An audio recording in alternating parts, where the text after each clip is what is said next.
Welcome back, everyone, for our afternoon session.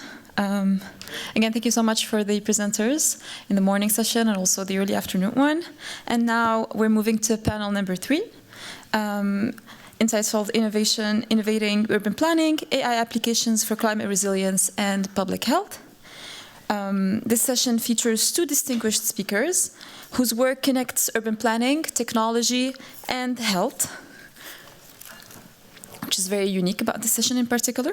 So first we'll have Professor Thomas Sanchez, professor in the Department of Landscape and Architecture and Urban Planning at Texas A&M University. His research and teaching focus on planning methods, technologies, and transportation. He's the author of several books, including Networks in the Knowledge Economy and Planning Knowledge and Research. And his forthcoming book, AI for Urban Planning, will be published by Routledge later this year. Joining us virtually from the Netherlands, Professor Juan Palacios, assistant professor at Maastricht University in the Netherlands, and he's a visiting professor at MIT Center for Real Estate. His research focuses on environmental economics and sustainable real estate and health economics, with current projects examining air pollution effects and its effects on productivity and health. So we're delighted to have both of them join us today. So to begin, please join me in welcoming Professor Thomas Sanchez to the lectern.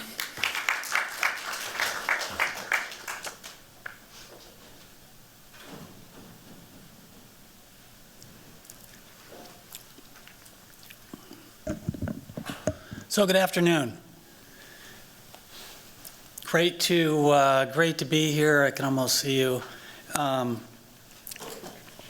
focus on this topic is really related to urban planning and the planner's role with using AI, and that has been kind of the focus of my research. Is we've got this new technology, this innovation. How is it actually going to make its way into the hands of planners, and how will they actually use it?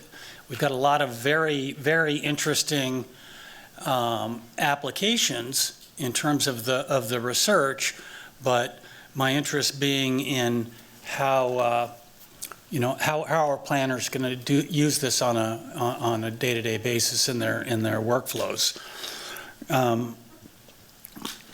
So I'm always tempted to start any of my presentations about AI with a graphic like this because it's scary and we're not really too certain about what's going to happen, and the future is we can't really predict it, and but I usually resort to something like this instead, a little more friendly and nice and helpful, for in terms of the what AI is going to do for us and with us, and how we're going to work along with it as a tool or as an assistant, depending on how you want to look at it. A little bit of brief history. The computer on the left there is a Deck Writer 2. That was the first computer that I used, actually in 8th grade, a little while ago. No processing power, no storage, no monitor. So everything that you typed in and everything that was returned was printed on the paper. And so with no storage, no processing power, okay, how did it do anything? Well, we had to use that acoustic coupler or a modem in order to connect into a central server. It's kind of interesting how we've kind of swung back around to that centralized form of processing and data storage, where with the initial kind of desktop computers, it was trying to decentralize. But then 8th grade, and then I didn't encounter a computer again until I got to my master's degree, when the original IBM PCs came out, two floppy drives, no hard disk storage, and but a display, monochrome, no graphics. In fact, I had a real interest in spatial analysis and GIS, and so the way that we produced our maps was, I don't know if you've seen this before, but the only way that it could create patterns was for the line printer to print characters over the top of each other in order to give you shading or shapes or or some, whatever kind of graphics or visualization you were trying to show. And then, fast forward, I'm carrying AI in my pocket, able to ask it questions about, practically anything, and I use it frequently to test my doctor's knowledge, my partner's knowledge, and if I have questions about how to take care of my dog, besides my own research topics. And so the point here with kind of this timeline isn't that I'm old, but it's that, figure over the course of kind of my career and now your careers, what you're going to expect to see in the future, the type of, tool that, or, device or whatever we want to call it, that we have now. What are you going to be using in 10 years, 20 years, 30 years, 40 years from now? We can't even really, imagine that as far as I'm concerned. So it's going to be interesting, how this process evolves with the technology. Another quick anecdote: I graduated with my master's degree in planning, and I went for a job interview, and they said, I was at a planning consulting firm, and I was telling them these things I could do with GIS, some very, very primitive GIS at the time, and with computers. So that's all great, but we don't have any computers in our office. The only computer that they had was a word processing unit and a word processor person who was sitting there and doing all of the typing.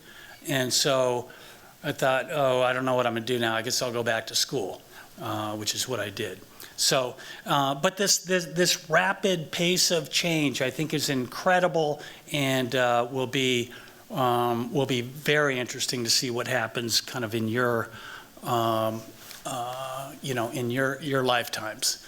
So, a big part of my focus on with using AI is for planners, how they're using it, not just for analytical purposes, but really as knowledge management. And we saw this particularly with the emergence in the last few years of the large language models like ChatGPT, where before that, actually a lot of the things that we were doing analytically were fairly similar to what we had already been doing with other statistical tools, whether it was prediction or classification, not so much on any of the generative stuff, but the quantitative analysis part, it was, we're using many of the same tools, although we're calling them different things. But I think the fascinating part of this for me is, now with these like large language models with the knowledge management component to it, as well as machine learning. And so for planning, there are going to be several things that we're going to be dealing with. Data sets, a lot easier to capture data.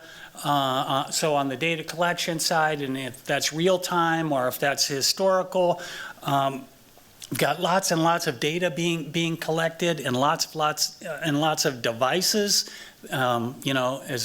and a car being a device in that sense. If we're thinking about anything that we can put a sensor on, static or mobile. The difference in the fragmented institutional knowledge. So we've got different departments, different disciplines, and kind of how familiar and accustomed they are to the to the technologies, kind of at different levels. And so you've got the architects and the engineers and the planners, landscape architects, trying to work together, but kind of coming at it from a bit kind of different perspectives. And then when we think about institutional structure like public organizations, certainly, kind of that governance and political layer on top of that is another challenge.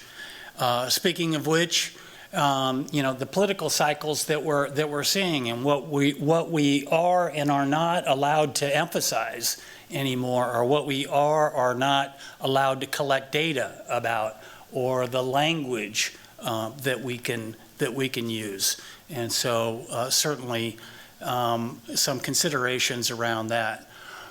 Limited planning capacity, and I'm talking about that in terms of really kind of public agencies and publicly funded organizations, kind of the public sector, and the kind of dwindling amount of resources in a lot of cases for planning and design activities at that level. So how do we overcome, or how do we catch up, or how do we increase that capacity given some of the challenges that we're facing? We've got plenty of data, and so not that we can't collect more. More is always better, right? So. But it's that ability to manage that knowledge, manage that information in a useful way, again, that connects with the questions that we're trying to address.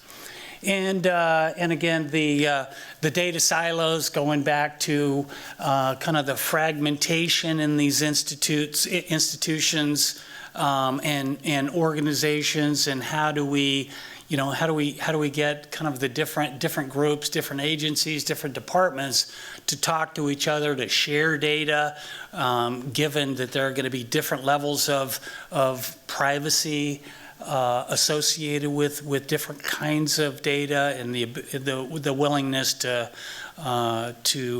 share, and issues involved with that. So lots facing kind of, and again, I'm speaking from kind of the urban planning perspective on that. So, how can we see AI as helping out in this process for as a knowledge manager? And I think that, again, this really kind of emerged with large language models, and being able to put together kind of, what we're calling knowledge, which is actually kind of scraped text and going beyond text now, but that being a reflection, like think of the internet, that being a reflection of what we know.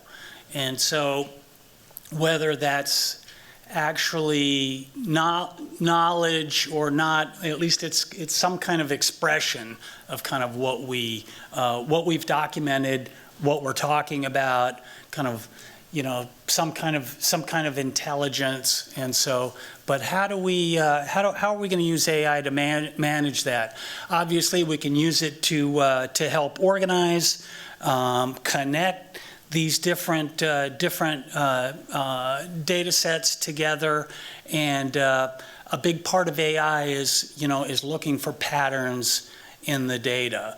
And so when we think about something like a prompt or a query, we're looking for a pattern, which in kind of more recent sense is a sequence of words and the context associated with it. So that context being very important in order to get back what we want. Like the output or the response we get is only as good as the question that we're asking.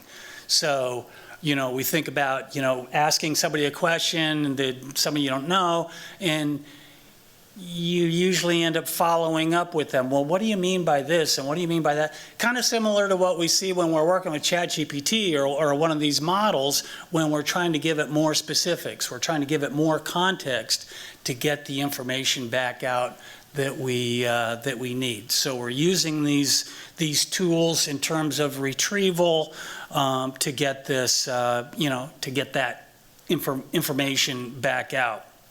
Certainly, there's some processes involved with, inventorying and indexing the data, or what we're calling documents. And before, it was interesting because, I used to think of data as being kind of, discrete, kind of data in that are variables or features. But now we're talking about data in terms of big masses of, trillions of tokens of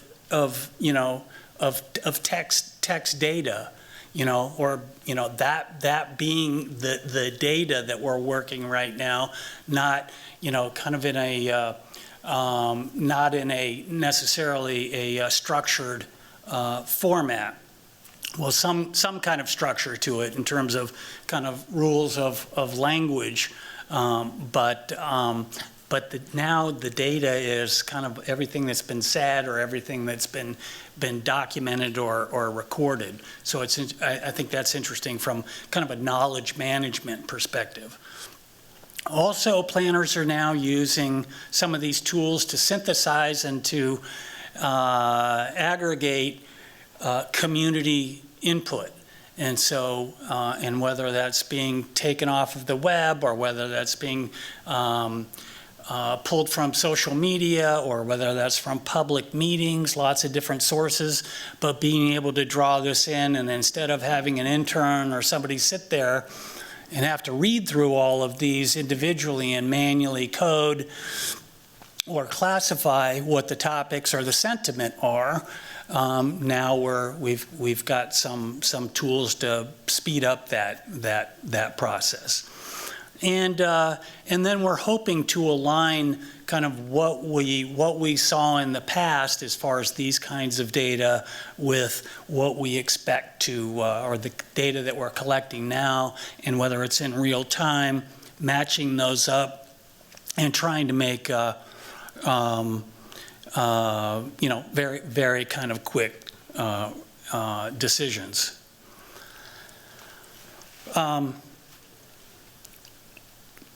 Okay, so some other issues, and I need to move through this quickly. Some concerns of mine on some political issues that we're seeing now that might be reflected in the censorship of the data that we're collecting. So if we're not able to say things like diversity or equity or inclusion or low income or LGBTQ or all the other things that we can't say, how is that going to affect this body of information that we're trying to use in order to plan for those communities?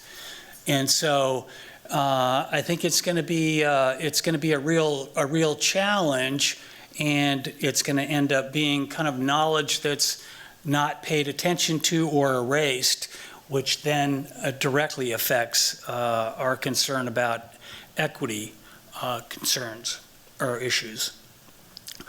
And so what's the planner do in this process? The planner is, and again, we're seeing with a lot of these models currently with a lot of general knowledge. And so we need that local context for planning purposes, and kind of that local experience about what what counts, what's important, what the issues are. Governance structures for those as well, in terms of how we share this, whether we've got copyright issues and ownership challenges around the data. How do we structure and manage that?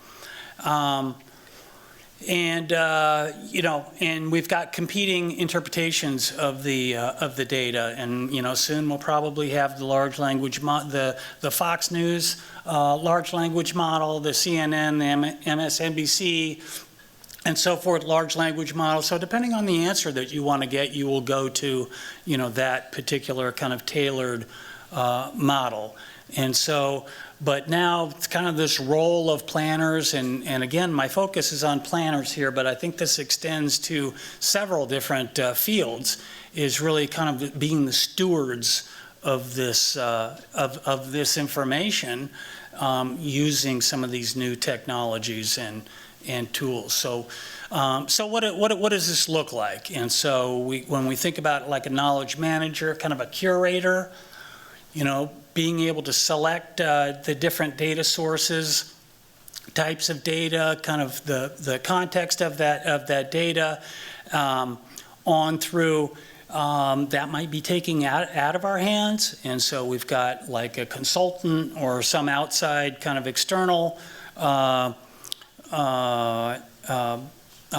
that's is involved with our process, so we're working with them more on a client basis, and on to being apart from this whole process and allowing kind of politics, the agencies and so forth, to determine what information is going to be used. Okay, just about to wrap up here. So call to action, again, kind of from the planning side. An important part of what we're seeing with planning education, or at least it's being talked about, this AI literacy that's really needed. Maybe you're not going to be the computer scientist or the technical person handling it, but understanding that language and what's behind it is very important.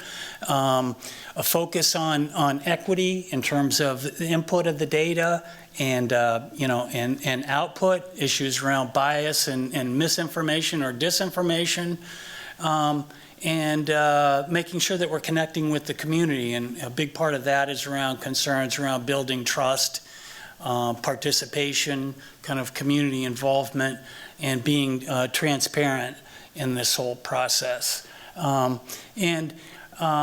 This was, it was interesting. I asked Midjourney to give me some graphics of planners kind of working in the office, with some maps or data or whatever.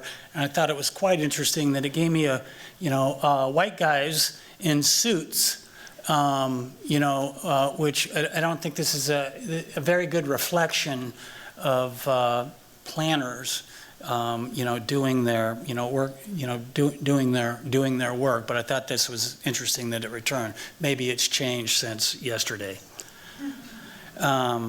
And so finally, a couple of resources. I have a Planners Advisory Service report through the American Planning Association, really kind of a primer, kind of an introduction to AI. My book, which came out 3 days ago, from Rutledge, on AI and urban planning, and then a Journal of American Planning Association article on AI and ethics, in case you're interested. Okay, thank you.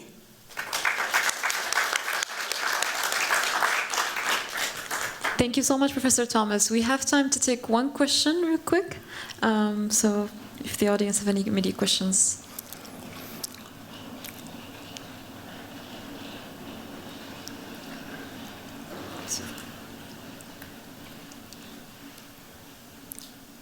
Thank you so much. I'm curious, what type of training would you recommend planners in the field? Like, what type of content should they be taught or they should learn? How would you organize that type of training? I'm curious what your thoughts are. Yeah, and that's a great question. And when we think about something like what is planning or what is design, that's so many different things, because we'll have people that are on the more technical side, kind of more on the design, on the design side. So really, it's going to depend on what their role is. So are they needing to use tools that are doing predictions or estimation, or are you involved with kind of generative? Or are you working with graphics? Are you doing spatial analysis? So So just like planning, just like design, it's going to depend on, what you're, so I think getting kind of exposed as much as you can to what's happening, I think is helpful. But ultimately, I think what it comes back to in terms of our professions is kind of that level of curiosity, that in my case, that planners have, and how they're willing to spend time and get familiar with what's out there. So that was a way to not directly answer your question. So just a lot out there. Thank you so much, Professor Thomas.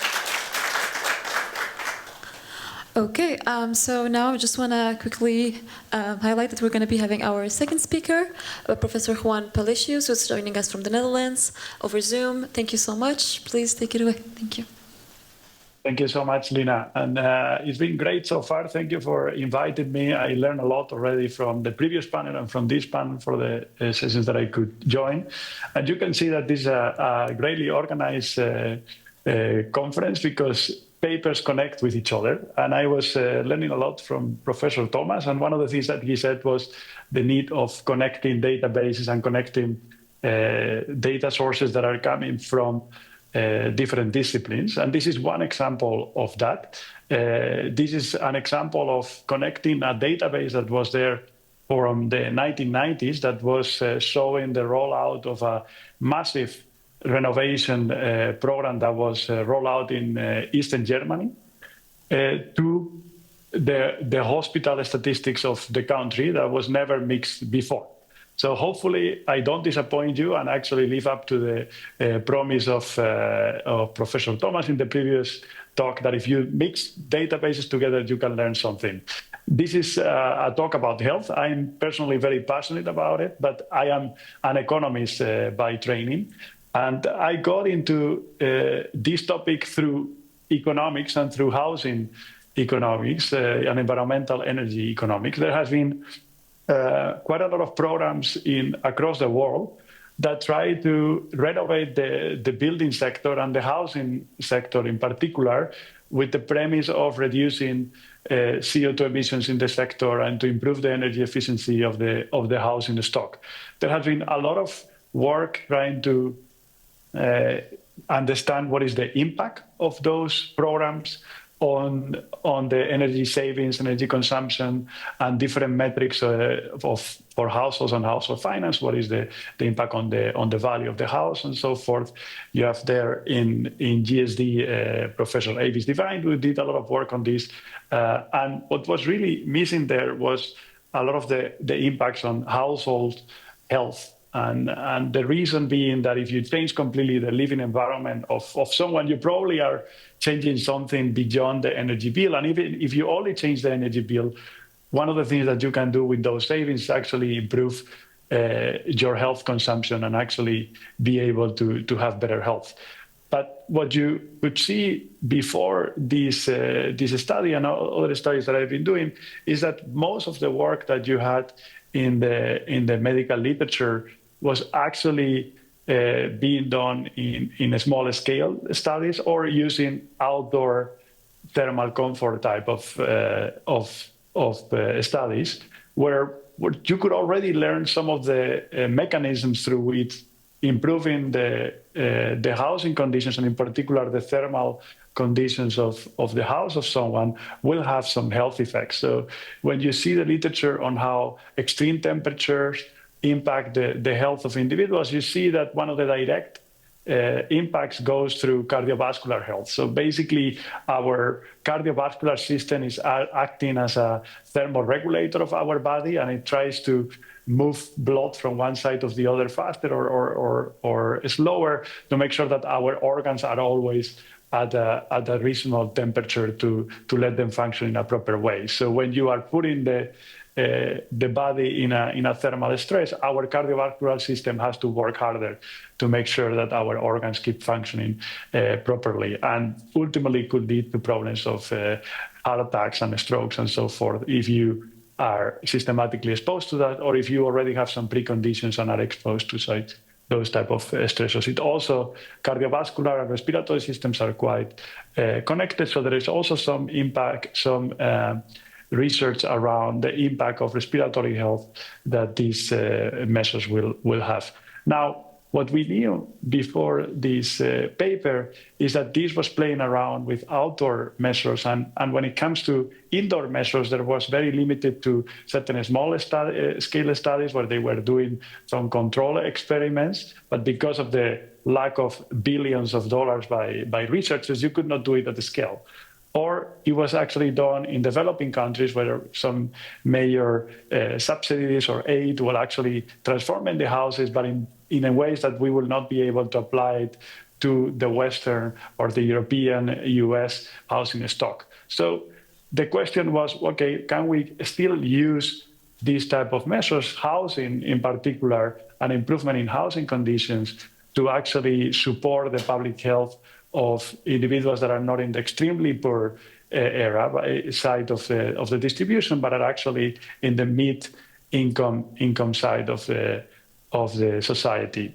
And to do that, what we did was actually trying to use history and trying to use the biggest weatherization program that has been done so far in history without being followed by preceded by a war or a major disaster. This happened in the German reunification era in the 1990s in Eastern Germany.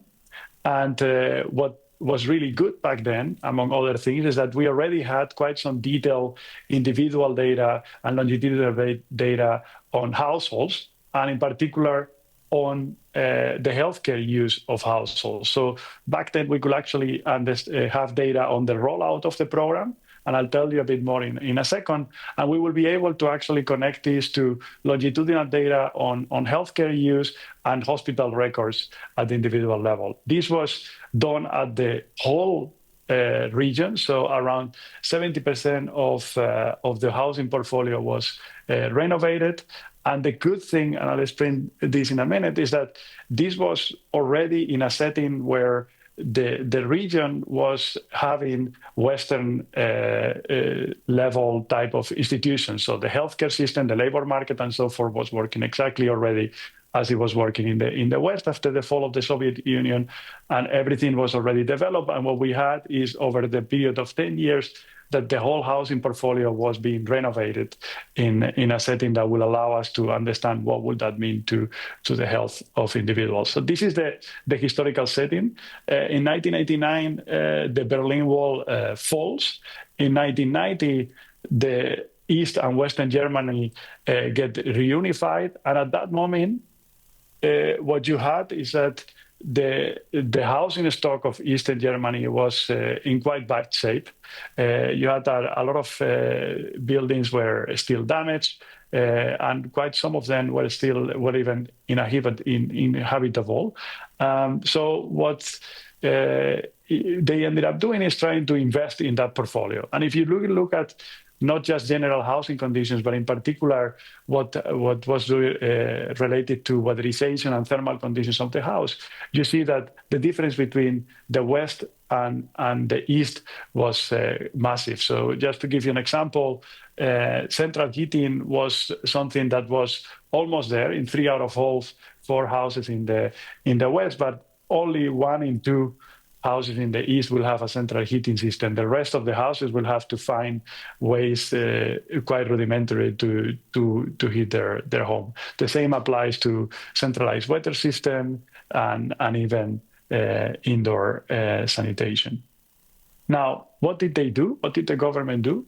The government created a massive subsidy loan program to renovate dwellings. And the key thing for our study is that this subsidy loan program that triggered a lot of renovations was given to owners. And the great thing for us in our setting to empirically evaluate the impact of this program on the people is that most of the people most of the inhabitants in Eastern Germany were tenants. They did not own the property. Their property was owned by either a public or private owner that was massive. They were owning hundreds of thousands of dwellings, and they were the ones that received the loan and decided which properties were to be renovated. The total amount was 40 billion euros, and in total they renovated around 3.6 million dwellings in the whole region.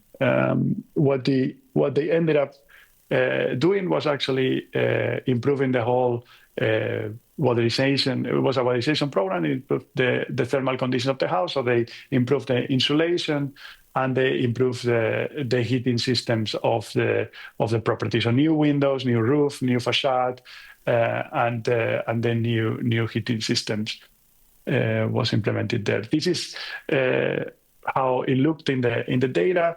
The black line here, flat, is the amount of renovations that occurred during the period in the west of the country. So you see that it's very stable, around 5%. And this is the wave that the subsidy program created in the east. So in the peak, 1 in 5 houses were renovated in a given year in the east of the country. Now, what did that do to the program? So we connected those renovations with the health of individuals using individual data and data administrative records from hospital admissions. And what you see is what it did to the people is that those individuals that went through the renovation saw a decrease in the need for hospital admission. So when you see the changes in the regional level of demand for healthcare, you see that it went down by about 2% relative to the pre-renovation times, and that those changes or those impacts were especially salient in the elder population. You see that if you look at the middle bar here, there is no change in the before and after the renovation in the healthcare system, healthcare demand for individuals that are between 1 and 44 years old. And everything is driven by those individuals that are above 45, which is the median of the population, 45 years old, and 64 or 64 and older. When you look at other type of disease, you see that there is nothing really going on with other type of disease, telling us that it's really driven by the changes in the circulatory system, and is not driven by any type of extra changes in the region that could be linked to sanitation or anything like that. This was all driven by reduction in demand for healthcare, driven by circulatory diseases related to the circulatory system, which is what was expected, given that there was an improvement in the thermal conditions of the house. Nothing else, nothing from in the skin of individuals, mental health, nothing in that. So that made us very confident that indeed these changes were really linked to the health of individuals in the way that we expected, and not really on the way that was unintended by other type of changes in the region. Now, another check that we did was if it's really driven by the improvement in the thermal conditions of those houses, then we should see that the drop in hospital admissions coming through cardiovascular disease admissions should be more stark in those days that are extremely hot or extremely cold, when the thermal conditions of your home really play a role preventing you from those type of environmental stressors. And this is exactly what we see. This is on the horizontal axis. You see the changes in hospital, the temperature outside in a given day, and what you see in the y-axis is the changes in the admissions associated with cardiovascular disease for the group of 45 to 64 years old, and for the group that is above 65. So what you see is that for the group between 45 and 64 years old, those that are extremely cold, so below 0 degrees Celsius, or those that are above 30 degrees Celsius, those are the days that are driving our results. in line with the hypothesis that this is all driven by changes in the thermal protection that these individuals had in their home after the renovation. And the same for the 65 years old. Extremely cold days are the ones that are being changing after the renovations of their home. This is the summary of the paper. We linked two data sources from the archives, one that was coming from the rollout of the largest weatherization program so far unrolled in the history, at least in the history of Europe, that was not preceded by a war or a disaster. In total, there was 3.6 million dwellings that were retrofitted in the region. We saw that there was a reduction in hospital admissions, and especially for cardiovascular problems. And this is especially coming from days that are extremely cold and extremely warm. Now, I wanted to also show you something that has more to do with AI, as Lyna, when we were preparing the talk, said, well, if you can say something about AI, we will be very happy to see it. And nowadays, if you don't do something with AI, you feel that you are living back in the 1990s where this paper was there. So I said, well, let me think about what can we do that is related to this. So here we are actually using this is a whole project where we are trying to investigate how extreme temperatures are impacting human sentiment. And to do so, we actually built a very unique data set that is containing tweets from all over the world. In total, we collected 1.2 billion posts. And this is a collaboration with the Center for Geographical Analysis at Harvard. They had the archive. We complemented the archive. And what we did with them was actually run a natural language processing algorithm, a multilingual BERT here that will actually allow us to calculate the sentiment for every single tweet of these 1.2 billion tweets that are happening all across the world. These tweets are geotagged, so we know exactly when and where these people were geotagging. And what we did was something relatively simple, that is checking what was the temperature during the moment or the day where the tweet was posted. And what you see is here is that when those tweets are done in extremely hot or extremely cold or extremely hot days, as you can see here in the temperature, the sentiment goes down and goes down linearly. So the colder the day, the lower the sentiment, and the warmer the day, the lower the sentiment too. And this is something that we did for multiple countries, almost for all countries across the world. And this is how the picture looks like for the different type of climate regions that you see across the world. Some of them, they don't have, like the snow regions, all of these northern regions, they don't have extremely hot days. They have extremely warm days. Some of the arid regions, that they don't have extremely cold days and so forth. But what you see is that how sensitive our sentiment is, measured in a very implicit way, people tweeting about all sorts of things. These are not tweets where people are exclusively mention how hot it is or how cold it is. These are tweets about all sorts of things, Taylor Swift, Lady Gaga, whatever you want to say. And these are people in their daily lives, in the common environment. And what you see is that as the weather gets warmer, or the weather gets colder in the extremes, you see that those people are reporting lower sentiment. This has a lot of implications for psychology research and for mental health type of research.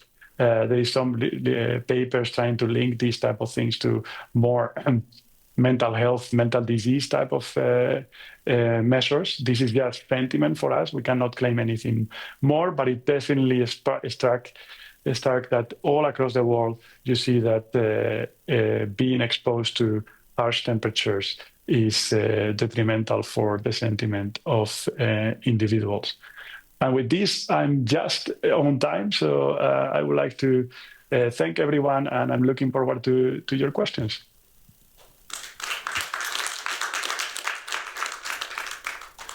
Thank you so much, Juan. That was amazing. Thank you so much, both of you, for excellent presentations. I really liked how Professor Thomas took us into really setting the tone of being at the urban planning and design school here at Harvard, really setting the tone of how to make use of data, and then really diving deeper into practical ways of working with it through your presentation, Professor Juan.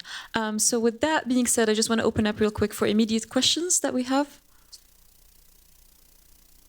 Yes. Thank you for your presentation. I don't know if you can see us or whatever. I can see you. Okay. Perfectly fine. So my question is about how you can have causations in your data set because you don't have an intervention. So is it just correlation or is it causation? And I'm asking this because it happened that I went to a conference a few weeks ago where they presented similar results, but how healthcare in Germany changed because LEDs were substituted instead of halogen lamps in all the streets in Germany in those years. Mm-hmm. So now I don't know if you use the same data sets or whatever, but I suppose that those strategies were implemented at the same time. So did you consider other interventions that were happening those years, and how can you decouple them in your study? It's a great question. So we invested quite a lot of time trying to understand that this is really housing. So that's why, for example, we check these extreme hot and extreme cold days to make sure that these are really the days that are driving these, that are not really related to lighting or any other changes there.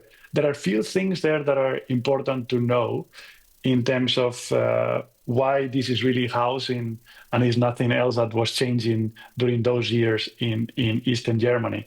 First thing is that the whole housing renovation happened quite later in the reunification process. And the reason is, and it's really fascinating to read the papers from the 1990s in the NBER and other outlets, that at the moment of the reunification, all the housing portfolio belonged to the Soviet Union. And they had to decide what they will do with the housing portfolio. Like now, okay, that is dissolved. So who has the ownership now? And there was a very heated debate because giving it to the previous owners might mean, in a lot of cases, that they will give it to people that got the ownership during the Nazi era and their dubious way. So it took 3 to 4 years to clear up what they were going to do. In the end, what they did was actually giving it to either municipalities or large housing corporations that will manage a lot of the housing portfolio. So that's what you see in one of the graphs of the paper, that the renovation started to happen in 1995, while a lot of the other reformations, a lot of the other measures happened from 1990 all the way to 1992, 1993, and so forth. So that is one. And the second, what we do is actually that we try to really use individual data to make sure that we have people that are suffering, are exposed to a renovation within a given area, within a given neighborhood, to make sure that this is really something that we can assign to the house and to nothing else that happened around the house or around the district of the people. Wonderful. We can take one more question. Hi, Juan. It's Avis. Great paper, very cool. I was really particularly taken with the part where you are able to break the days out by when it's very hot and when it's very cold, because we do see that sort of balanced response for the 45 to 65-year-olds, that we have increased problems at both ends of the temperature spectrum, but that in the elderly, it's only in the cold and not in the hot. And this raises interesting questions for me about some of the other research that I know that comes out of Maastricht regarding temporal management for elderly in extreme heat. And also when we think about the particularly vulnerable populations being the extremely young children who can't sweat in the extreme heat and the elderly. So just open question to you, when you think about that imbalance between, average-aged adults being responsive to it at both ends of extreme temperature versus when we see that flip for the elderly. Any thoughts? first I knew that the naming you in the presentation was going to be a boomerang that was going to come back to me. So I'm happy that I did. So here are a couple of things are important. So one is for the so we observed a very specific action or a very specific healthcare record, right? People going to the emergency care unit in a hospital, and we get the records of when and what did they go to the hospital for, why did they go to the hospital for.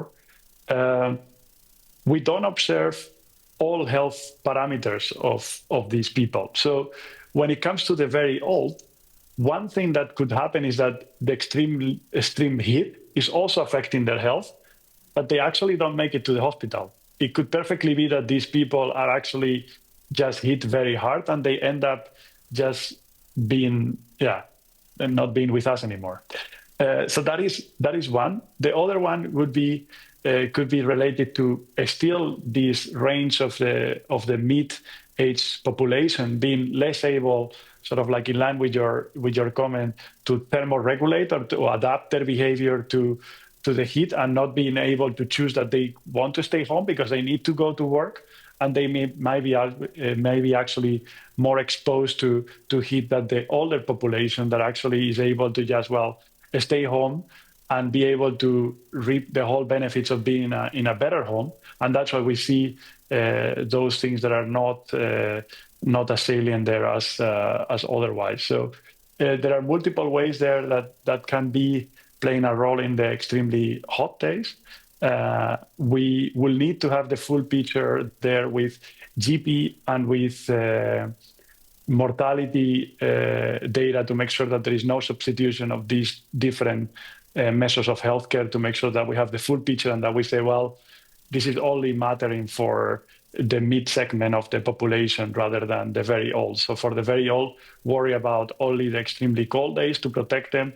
And for the rest, they are fine because they know how to protect themselves.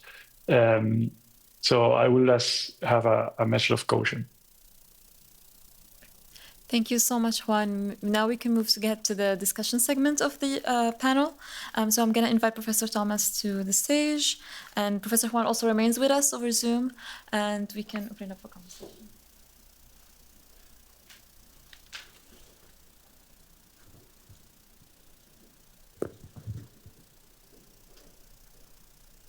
Okay. All right. So as I had mentioned, I think this is a very interesting panel, particularly looking at the scale of the work, like setting the tone of the practice and what it means to utilize these methods in urban planning, being here present at the GSD, but at the same time, then looking at practical examples of how that has been used, for example, in your work, Juan. So with that being said, my first question is, as AI increasingly informs decisions on climate resilience and public health interventions, as we have seen in these presentations, how do we balance data-driven optimization with the uncertainties and the local knowledge and also the social complexities, as this question Ivan had mentioned, defines urban life? Who would like to take it away? Both of you.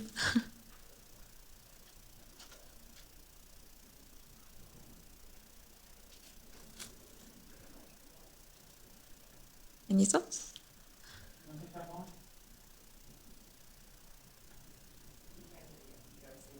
Are you able to hear us? You want to take that one? I can take that, but the AI expert was not me, but it's fine. I think that here is definitely when it comes to the combination of AI and public health, I think that there is a lot of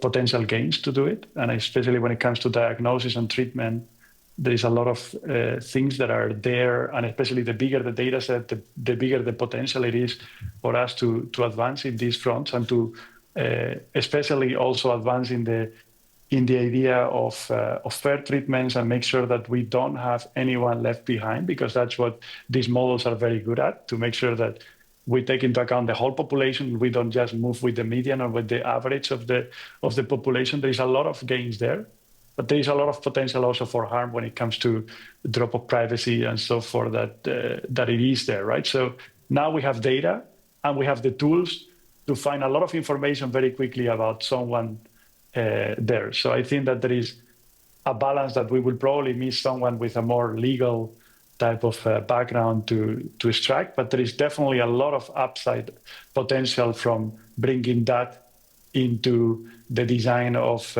public health policies and public health interventions in a lot of places in the world, and that unlocks a lot of ways to be able to, on the one side, detect issues, and on the other side, optimize to solutions in that. There. The only thing that we need to make careful is that we don't create other problems. Absolutely, very well said.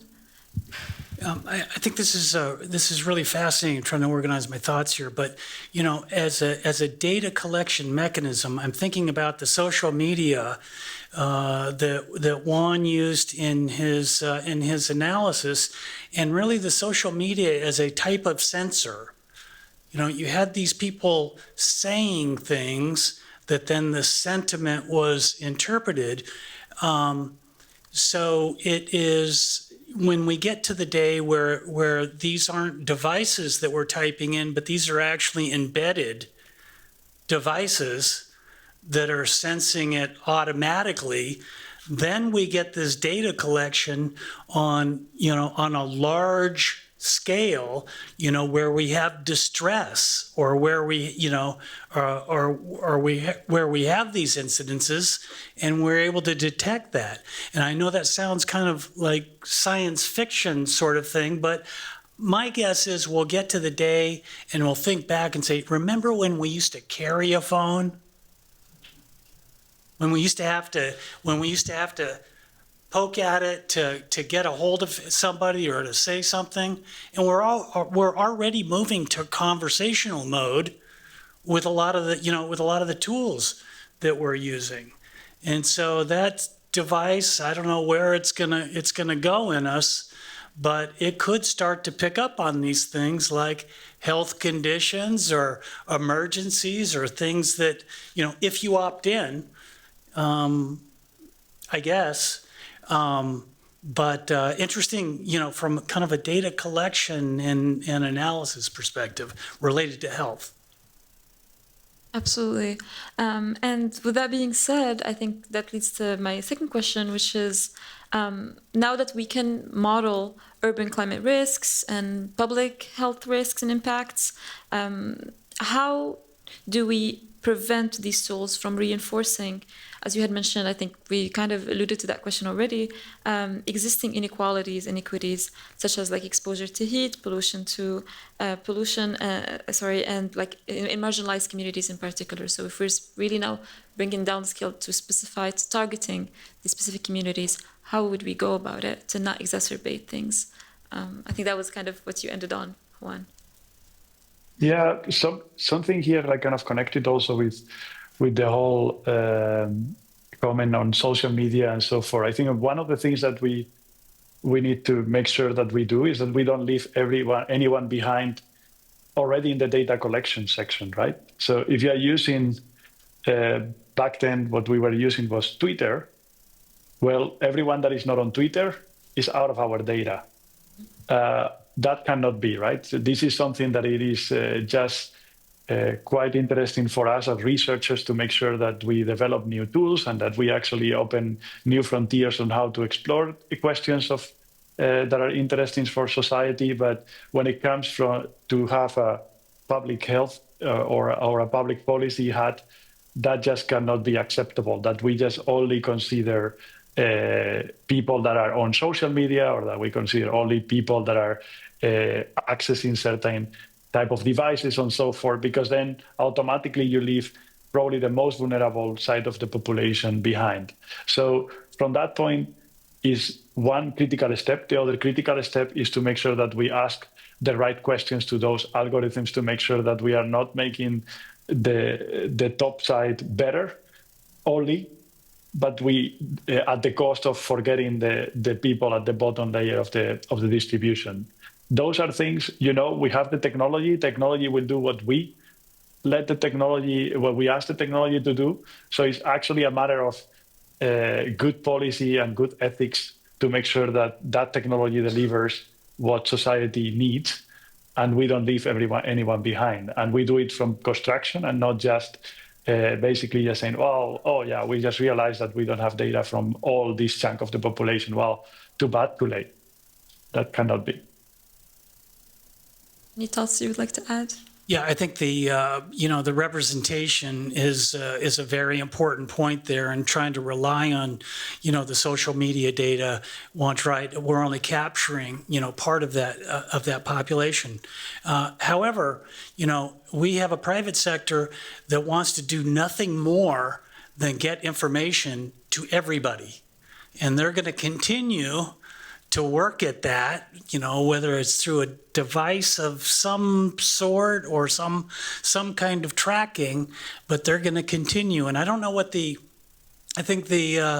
globally, what is the rate of cell phone or device use? Is it half or 60%, or is it that high? But I mean, it's a pretty amazing number that we've got, probably billions of people walking around with these sensors, with these devices, and I can only see that, increasing. So, from that being representative in terms of the data collection, I'm guessing that will only increase. The other, but a challenge that we're facing at the same time is, government and politicians that say that these aren't in fact issues that we're facing, that climate, things aren't getting warmer, or the weather, things aren't changing, and are going to deny that. And so what does that do to being able to track health, conditions, and, how individuals or groups are responding, or how they're experiencing these in urban and even non-urban places. So then we've got that political layer in there that's could work against a lot of this. Thank you. We do have some time for Q&A, just maybe that may have emerged from this very interesting conversation. So, yep, we have a question at the front.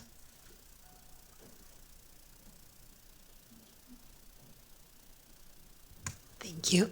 So, my comment is about this kind of validation of the data set that comes from social media. And I'm saying this because I'm trying to publish a paper, and I've received reviewers review on this topic. Basically, they ask me to validate my social media data with official data sets that do not exist right now. So do you think that the responses, or at least these results coming from social media, can spur the creation of new data sets, and do you think that those aren't even necessary? Great question. I can take it. Yeah, we had those reviewers. Maybe we have the same reviewer exactly. I'm happy to connect offline and tell you a bit more what we did in the paper itself. I think that it is important with all these things to understand the purpose of each of these data sets, right? I think that with the sentiment data that we have with social media, is a good way to have a globally standardized data set of something that is sort of like the first layer of impact of extreme temperature, right? People having a poorer sentiment, feeling less happy, you can name it. So that is it, right? If for us, they were really, the reviewers of the paper, this is already published, they were really insisting into making sure that we don't use anything like depression and so forth. So those deeper layers are things that are very hard to detect from social media, mainly because people will not post things when they are really depressed and so forth. So this is something that it is important. When it comes to validation, we did some things in the paper, but it is true. I completely agree with you. Like, the reason why we need some of these social media data sets is because doesn't exist a happiness data set that covers so many regions at the granular level and so forth. So, and also with data every minute. So that is very hard then to do any kind of validation with an existing data that is out there, and that you need to sort of like match at a very sparse regional level and so forth. So this is there is room for both. I think that there is room for official statistics in this front. There is room for social media in this front. I think that they will lead for very different type of studies, but they are complementary to each other. I think that when it comes to understanding shocks, when it comes to understanding a lot of changes, the impact of a lot of changes in our built environment or in our environment in general, social media is quite powerful because you have data every minute by billions of people exposed to the exact same phenomena across the world potentially. And that's something that we can never expect from an official statistics type of data source, right? You cannot expect the census to be continuously collecting data from people all over the place and collecting data that they are not allowed to collect from addresses and so forth. So there is room for both, and I think that it is important to make sure that we have both. But if you are more interested in sort of like reviewer type of tactics, I'm happy to connect offline and tell you what we did with some of those questions. For help. I totally relate also with the data limitation that you had mentioned. I think I'm facing similar issues also in my doctoral work, which we'll be presenting to you guys alongside my colleagues in the next segment of the conference. So we've prepared an exciting lineup of work in progress that we doctoral students have put together. And we can start that in a little bit, maybe like 2 to 3 minutes. Just get ready and we get started with presentations. Thank you.